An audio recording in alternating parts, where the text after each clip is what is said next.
नमस्कार, UP live आप देख रहे हैं। आपके साथ में श्वेता राजपूत। बुलेटिन की शुरुआत करेंगे। आज चित्रकूट दौरे पर रहने वाले मुख्यमंत्री योगी आदित्यनाथ तुलसी जयंती महोत्सव में शामिल होंगे। सीएम योगी कार्यक्रम को संबोधित भी करेंगे। मौके पर बीजेपी के कई नेता मौजूद रहेंगे। आज सीएम योगी का चित्रकूट दौरा है। तुलसी जयंती महोत्सव में सीएम योगी आदित्यनाथ शिरकत करेंगे। मौके पर बीजेपी के कई और नेता भी मौजूद रहने वाले हैं। खास कार्यक्रम को संबोधित भी करेंगे सीएम योगी आदित्यनाथ। तुलसी जयंती महोत्सव में शामिल होंगे सीएम योगी। चित्रकूट दौरा आज सीएम योगी आदित्यनाथ का। बीजेपी के कई और नेता भी इस खास कार्यक्रम से जुड़ेंगे, शामिल होंगे इसमें, और इस दौरान सीएम पहुंचकर संबोधित भी करेंगे।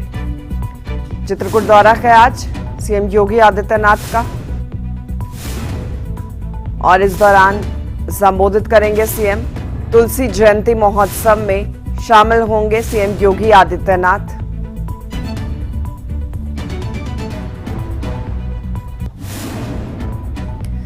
वहीं लखनऊ में मुख्यमंत्री योगी आदित्यनाथ ने एक महत्वपूर्ण समीक्षा बैठक की। सीएम आवास पर हुई इस बैठक में लखनऊ मंडल के सांसदों और विधायकों से चर्चा हुई है। सीएम योगी ने विधायकों और सांसदों से विकास कार्यों की रिपोर्ट ली।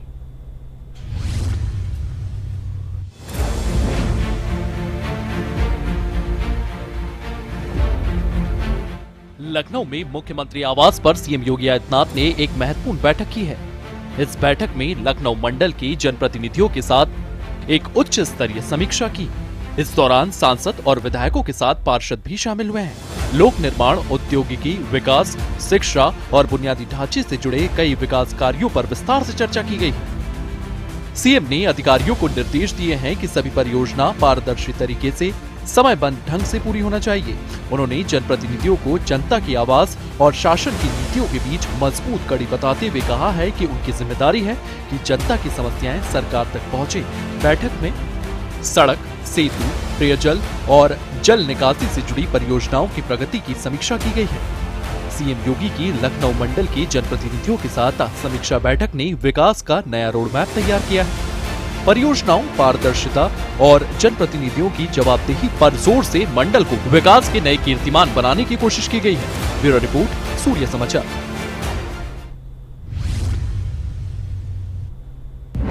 वहीं लखनऊ में मुख्यमंत्री योगी आदित्यनाथ ने सीएम युवा कॉन्क्लेव एवं एक्सपो 2025 का भव्य उद्घाटन किया। इंदिरा गांधी प्रतिष्ठान में आयोजित इस 2 दिवसीय कार्यक्रम में युवा उद्यमियों के लिए एक मंच तैयार किया गया है, जहां पर स्टार्टअप्स, फ्रेंचाइजी और बिजनेस ऑन ई व्हील्स की प्रदर्शनी लगाई गई है। सीएम ने इस दौरान यूपी मार्ट पोर्टल की भी लॉन्चिंग की है।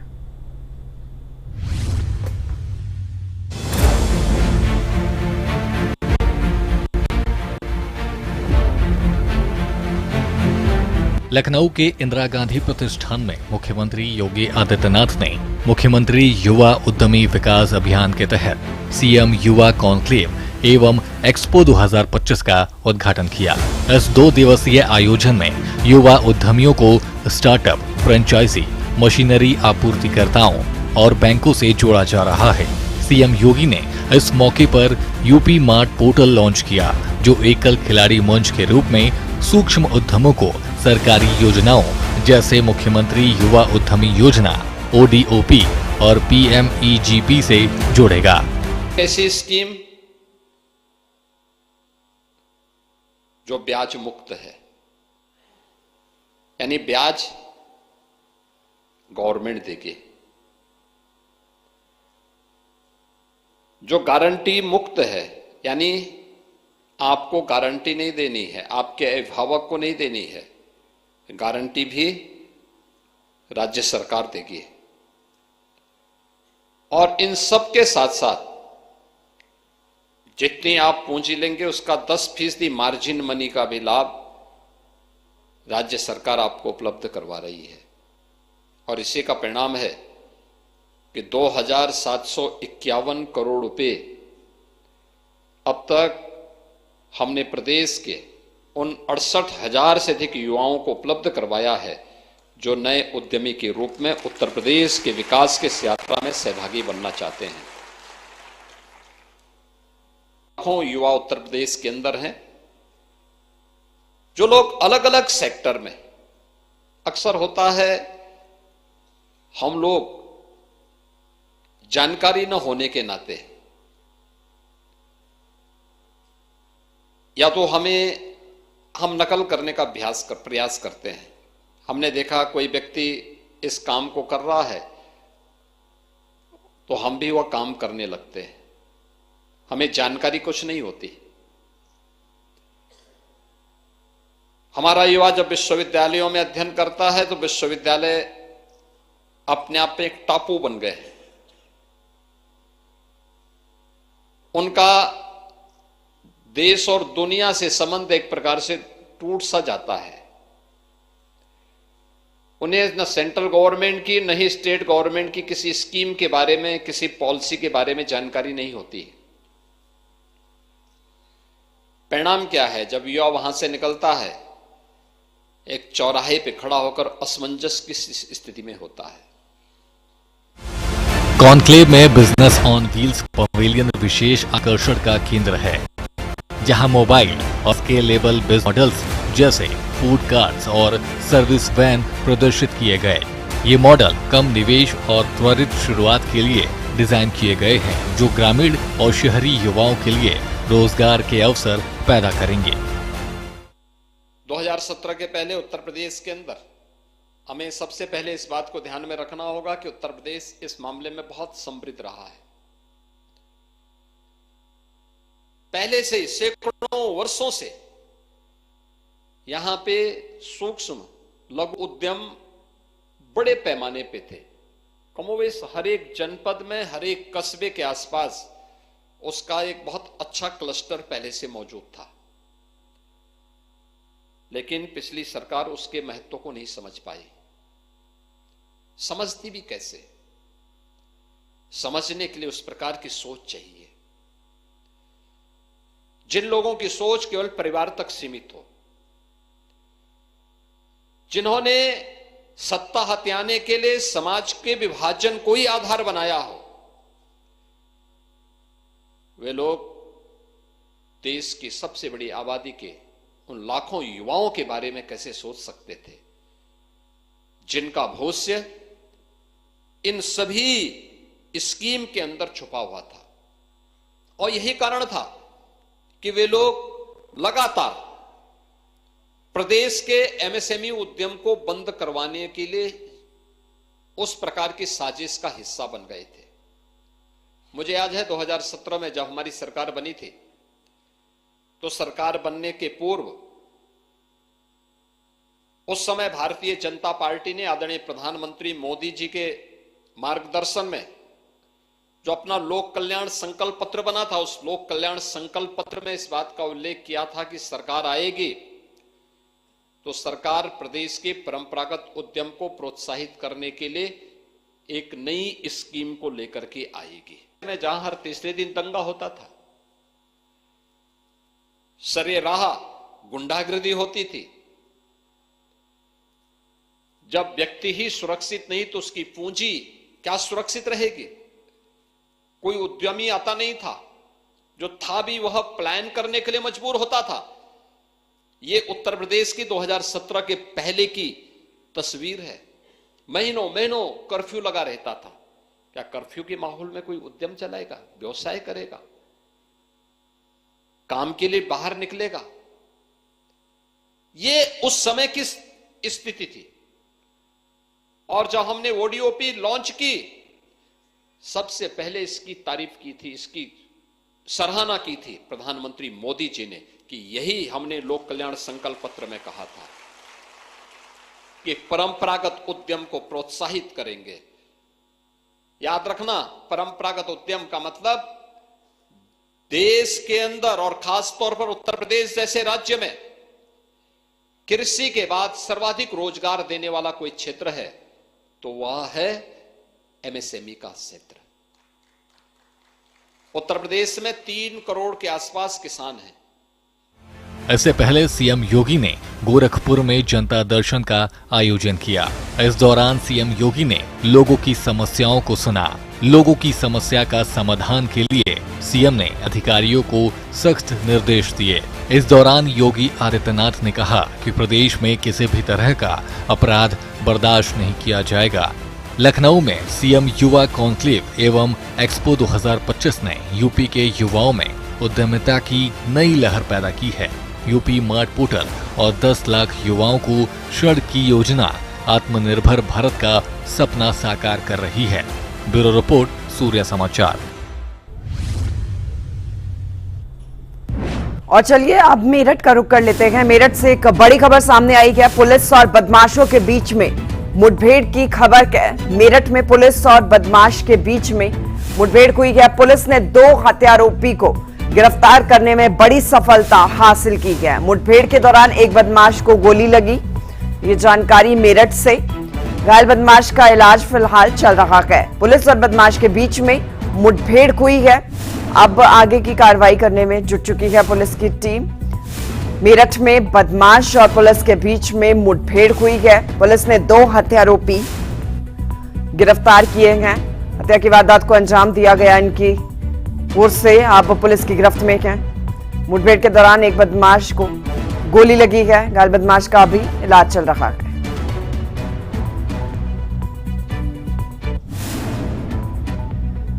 और बात अब प्रयागराज की। लगातार बरसात के बाद नदी का जलस्तर बढ़ता हुआ दर्ज किया जा रहा है। गंगा और यमुना नदी में उफान आया है। निचले इलाकों में पानी घुस गया है। अलर्ट मोड पर प्रशासन की टीम है। प्रयागराज में भी तेज जो बरसात हो रही है उस कारण नदी का जलस्तर तेजी से बढ़ता हुआ दर्ज किया गया। गंगा यमुना नदी में उफान आया। निचले इलाकों में देखिए कैसे गंगा और यमुना नदी उफान पर है और जलस्तर जो बढ़ा है उस कारण प्रशासन अलर्ट मोड पर है।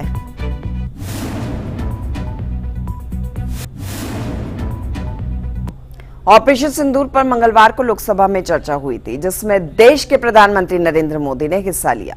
इस दौरान पीएम मोदी ने 1 घंटे 40 मिनट तक सदन में बोले और देश को बताया कि सीजफायर की सच्चाई क्या है। इस चर्चा में नेता प्रतिपक्ष राहुल गांधी ने भी हिस्सा लिया था और करीब 34 मिनट के संबोधन में उन्होंने सरकार को घेरने की पूरी कोशिश की थी, लेकिन अभी भी सीजफायर पर विपक्ष के नेता फायर दिखते हैं।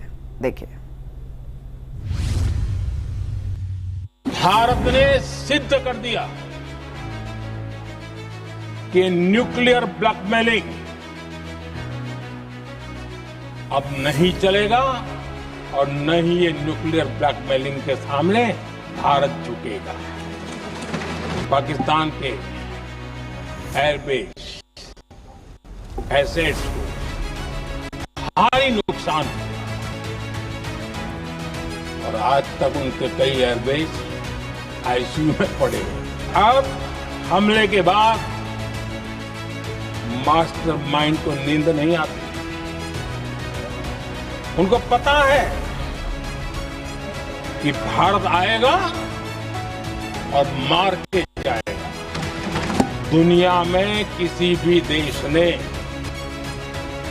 भारत को अपनी सुरक्षा में कार्रवाई करने से रोका नहीं है। संयुक्त राष्ट्र 193 कंट्रीज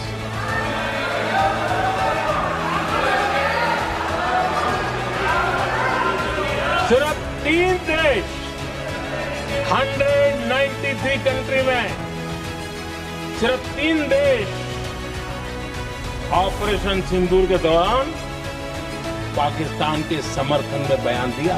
ओनली 3 कंट्री। पाकिस्तान ने फोन करके डीजीएमओ के सामने फोन करके गुहार लगाई,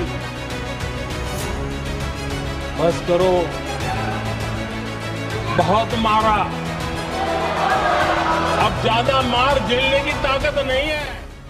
देश की राजनीति इन दिनों सेना के शौर्य ऑपरेशन सिंदूर और सीज फायर पर अटक गई है। विपक्षी सांसदों का आरोप है कि सरकार ने ट्रंप के सामने खुद को सरेंडर कर दिया है, तो सत्ता पक्ष की दलील है कि भारत को दुनिया की कोई ताकत नहीं झुका सकती है। मंगलवार को लोकसभा में इस मुद्दे पर जोरदार बहस देखने को मिली। विपक्ष की ओर से नेता प्रतिपक्ष राहुल गांधी ने मोर्चा संभाला और करीब 34 मिनट तक सरकार को घेरने की भरपूर कोशिश की। जिसके जवाब में देश प्रधानमंत्री नरेंद्र मोदी ने 1 घंटे 40 मिनट तक सदन को संबोधित किया और हर एक मुद्दे पर विपक्ष को करारा जवाब दिया। इस दौरान पीएम मोदी ने स्पष्ट किया कि भारत की ओर से सीज फायर पाकिस्तान के डीजीएमओ की गुहार पर की गई थी। Donald Trump has said 5 times, 29 times. 29 times he said, 29 बार उन्होंने बोला कि भैया मैंने सीज फायर करवाया है। अच्छा, अगर वो झूठ बोल रहे हैं तो अपने भाषण में यहां प्रधानमंत्री कह दें कि वो झूठ बोल रहे हैं। यहां पे अगर दम है तो यहां पे प्रधानमंत्री बोल दे कि ट्रंप झूठ बोल रहे हैं। If he has the courage, if he has the courage of Indira Gandhi, let him say here that Donald Trump, you're a liar. That you did not make a ceasefire and that we did not lose any planes. Let him say it here. If he has the courage. जब इतना कड़ा प्रहार हुआ, पाकिस्तान ने कभी सोचा तक नहीं था, तब जाकर के पाकिस्तान ने फोन करके डीजीएमओ के सामने फोन करके गुहार लगाई, बस करो, बहुत मारा, अब ज्यादा मार झेलने की ताकत नहीं है, प्लीज हमला रोक दो। ये पाकिस्तान के डीजीएमओ का फोन था और भारत ने तो पहले दिन ही कह दिया था, 7 तारीख सुबह की प्रेस देख लीजिए, कि हमने हमारा लक्ष्य पूरा कर दिया है, अगर आप कुछ करोगे तो महंगा पड़ेगा। और आप धीरे ऐसे कैसे चलता प्लीज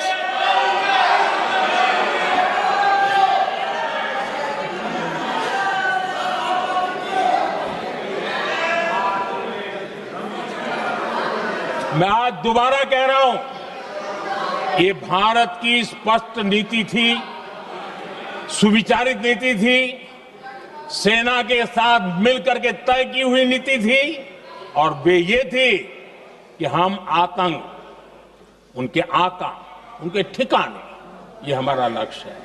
और हमने कहा, पहले दिन प्रेस कॉन्फ्रेंस में कहा है कि हमारा एक्शन नॉन एक्सेलेटरी है, ये हमने कह करके किया है, और इसके लिए साथियों हमने हमला रोका।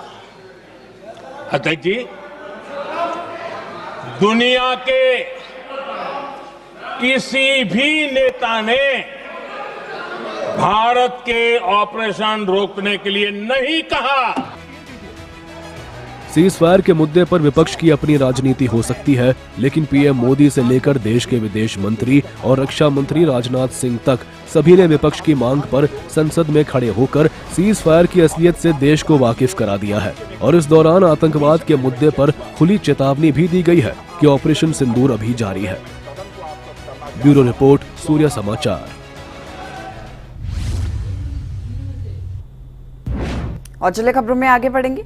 मथुरा के श्री कृष्ण जन्मभूमि परिसर में मंगलवार को उस समय हड़कंप मच गया जब अचानक से ही जन्मभूमि के एंट्री गेट बंद कर दिए गए और वायरलेस पर सूचना फ्लैश हुई कि 4 से 5 आतंकी परिसर में घुस गए हैं। सुरक्षा बलों ने तुरंत ही मोर्चा संभाला और लखनऊ से आई कमांडो टीमों ने ऑपरेशन शुरू किया। कई घंटों तक चली इस कार्रवाई के बाद में मॉक ड्रिल इसको बताया गया, जिससे लोगों ने राहत की सांस भी ली।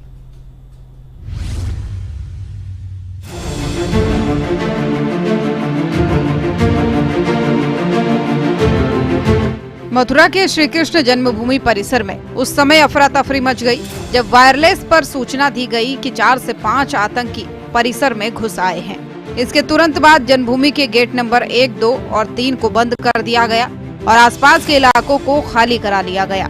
स्थानीय पुलिस, अर्धसैनिक बलों और लखनऊ से आई विशेष कमांडो टीमें तुरंत सक्रिय हो गई।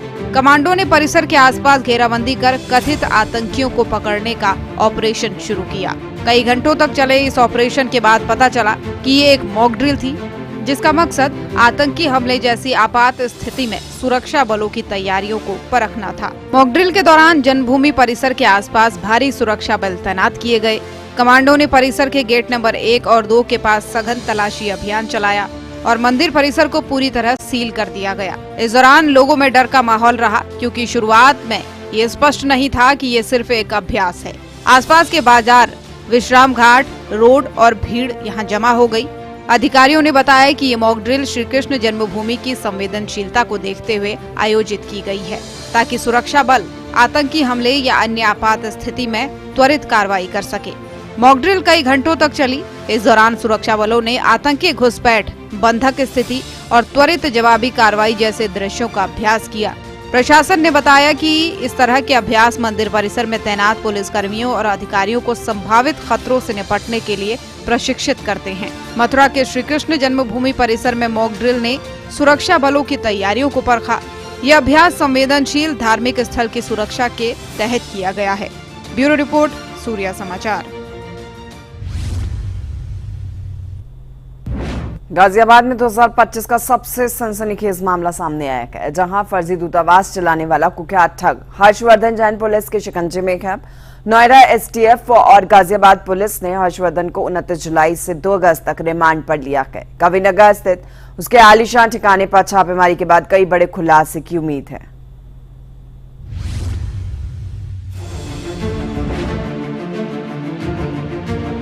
गाजियाबाद के कविनगर में हर्षवर्धन जैन ने फर्जी दूतावास चलाकर न केवल देश बल्कि अंतर्राष्ट्रीय स्तर पर भी ठगी का जाल बिछाया था।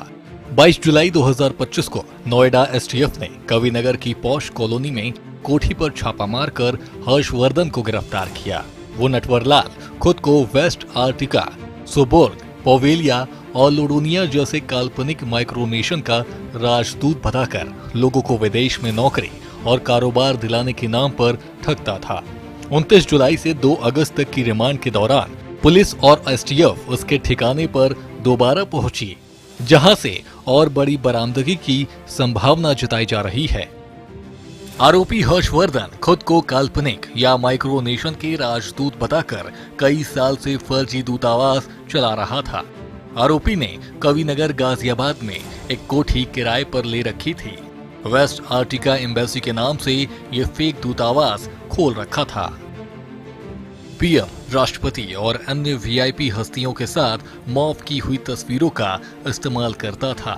सोशल मीडिया और वेबसाइट पर इन्हीं फर्जी फोटोज के जरिए लोगों को बातों में फंसाता था। रिमांड के दौरान पुलिस और एसटीएफ हर्षवर्धन से कई अहम बिंदुओं पर पूछताछ कर रही है, जिसमें विदेशों में बनाई गई 25 शेल कंपनियां, 20 से अधिक बैंक खातों में लेन देन और हवाला रैकेट शामिल है। 2025 के सबसे बड़े नटवरलाल हर्षवर्धन जैन को पुलिस ने गिरफ्तार किया है। जी आपको बता दें, हर्षवर्धन जैन वही है जो फर्जी दूतावास भी चलाया करता था। वहीं पुलिस ने गिरफ्त में लेने के बाद उन्हें 5 दिन की कस्टडी में भी लिया गया है, जिसके बाद उन्हें उसी पुराने कोठी पर लाया गया है जहां पर वो फर्जी दूतावास भी चलाया करते थे और जहां से वो लोगों से पैसे भी ऐंठा करते थे। आपको तस्वीरें दिखाना चाहूंगा। इसी कोठी में पुलिस और एसटीएफ भी पहुंची हुई है, जहां पर उनसे पूछताछ की जा रही है और नए नए बिंदुओं पर जांच भी की जा रही है। अब देखना ये होगा कि क्या ही इसमें कुछ निकल कर आता है और किन किन लोगों से उनके ताल्लुक जुड़े हुए हैं। या तो हर्षवर्धन जैन अकेले इसमें काम क्या करते थे या और भी कुछ लोग इसमें जुड़े हुए हैं। हर्षवर्धन जैन ने गाजियाबाद की पॉश कॉलोनी में फर्जी दूतावास चलाकर नटवरलाल की तरह कई लोगों को ठगी का शिकार बनाया। उसका हवाला रैकेट और शेल कंपनियों का जाल कई देशों तक फैला हुआ है। रिमांड के दौरान बड़े खुलासे की उम्मीद है। गाजियाबाद से सतीश कुमार की रिपोर्ट। और यूपी लाइव में फिलहाल के लिए मेरे साथ इतना ही। आप बने रहिए हमारे साथ। नमस्कार।